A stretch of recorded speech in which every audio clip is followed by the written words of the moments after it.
नमस्कार, मी शुभांगी. मराठा दरबार या माझ्या यूट्यूब चॅनलवर तुमचं अगदी मनापासून स्वागत करते.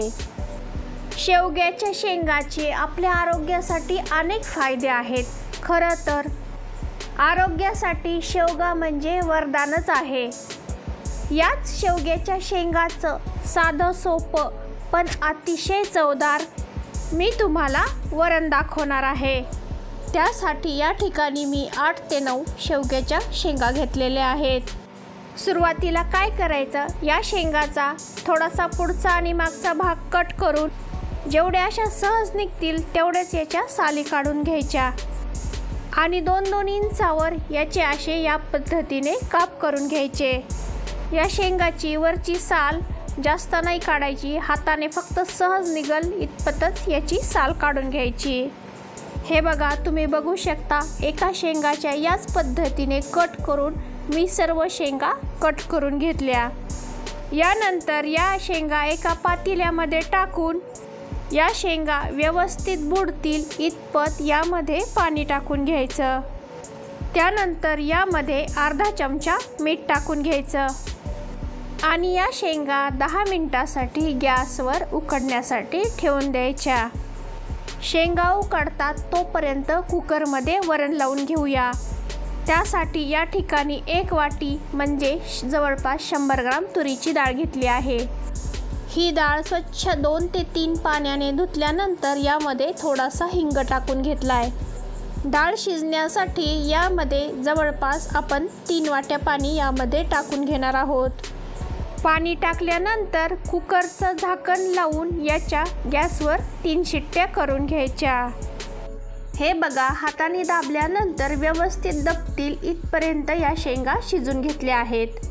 कुकरच्याही 3 शिट्ट्या झालेल्या आहेत. कुकर थंड झाल्यानंतर याचं झाकण उघडून बघूया. हे बघा, डाळ पण आपली व्यवस्थित शिजली आहे. आता आपण वळूयात गॅसकडे. मी गॅसवर एक कढई तापत ठेवली आहे. त्यामध्ये थोडंसं तेल टाकून घेणार आहे. तेल तापलं की यामध्ये अर्धा चमचा मोहरी टाकून घ्यायची. मोहरी तेलामध्ये छान अशी तडतडली की यामध्ये थोडेसे जिरे टाकून घ्यायचे. जिरेही तेलामध्ये तडतडल्यानंतर यामध्ये अर्धा चमचा हळद टाकून घ्यायची आणि लगेच थोडीशी कढीपत्त्याची पाने. कढीपत्ताही तेलात तळल्यानंतर या ठिकाणी मीडियम साईजचे मी 2 कांदे घेतले आहे. तो असा बारीक चिरून या तेलामध्ये हा परतून घ्यायचा.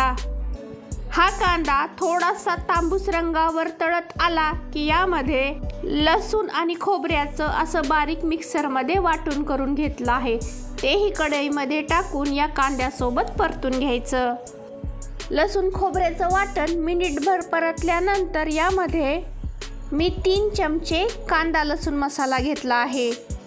तुमच्याकडे जो मसाला अवेलेबल असेल किंवा जो मसाला तुम्ही वापरत असाल तो वापरला तरी चालेल. 1 चमचा लाल तिखट. मसाला आणि लाल तिखट मस्त असं मिनिटभर परतून घ्यायचं. नंतर यामध्ये या ठिकाणी मी थोडीशी चिंच 3 ते 4 तासासाठी पाण्यात भिजत घातली होती. ती चिंच आणि त्यामधील पाणी यामध्ये टाकून घ्यायचं. नंतर लगेच यामध्ये थोडासा गूळ टाकून घ्यायचा. व्यवस्थित असं मिक्स करून गूळ वितळेपर्यंत हे परतून घ्यायचं. लगेच यामध्ये शिजून घेतलेलं वरण टाकून घ्यायचं. तुरीच्या डाळीऐवजी तुम्ही मिक्स डाळीचं वरणही करून वापरू शकता.